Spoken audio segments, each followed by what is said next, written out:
Hello అందరికీ!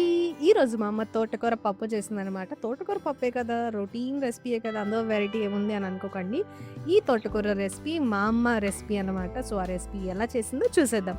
ముందుగా మనం మిక్సీ జార్‌లో కొద్దిగా కొబ్బరి, జీలకర్ర అండ్ పచ్చిమిర్చి వేసుకొని పేస్ట్ చేసి పక్కన పెట్టుకోవాలి. ఆ తర్వాత కందిపప్పును కూడా ఉడకబెట్టుకొని పక్కన పెట్టేసుకోవాలి.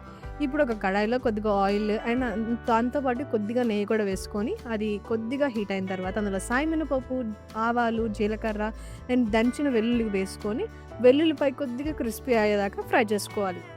వెల్లుల్లిపాయ కొద్దిగా క్రిస్పీ అయిన తర్వాత మనం చిన్నగా కట్ చేసుకున్న ఎండుమిర్చి వేసుకొని ఒక 2 నిమిషాలు ఫ్రై చేసుకొని అలాగే దాంతో పాటు కొద్దిగా హింగు కూడా వేసుకొని కలుపుకోవాలి.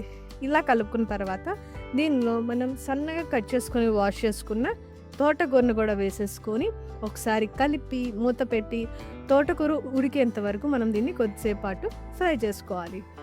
ఇలా ఫ్రై అయిన తర్వాత దీంట్లో మూత తీసుకొని మనం కొద్దిగా ఉప్పు వేసుకొని ఆ తర్వాత మూత పెట్టకుండా దీన్ని ఇంకొద్దిసేపు పాటు బాగా ఫ్రై చేసుకుంటే తోటకూర టేస్ట్ అన్నది చాలా బాగుంటుంది. ఈ స్టెప్ని మర్చిపోకుండా చేసుకోండి. సో, ఇలా ఫ్రై చేసుకున్న తోటకూరలో మనం ముందుగా ఉడకబెట్టుకున్న పప్పును వేసేసుకొని ఒకసారి బాగా కలిపి కొద్దిగా ఉడికేంత వరకు మనం దీన్ని ఒక ఉడికొచ్చేంత వరకు ఉడికించుకోవాలి. ఈ లోపల మీరు వీడియోని లైక్ చేయండి, ఛానల్ని సబ్స్క్రైబ్ చేసుకోండి అండ్ ఈ రెసిపీ మీకు ఎలా అనిపించిందో కామెంట్ సెక్షన్లో షేర్ చేసుకోవడం మాత్రం అస్సలు మర్చిపోకండి.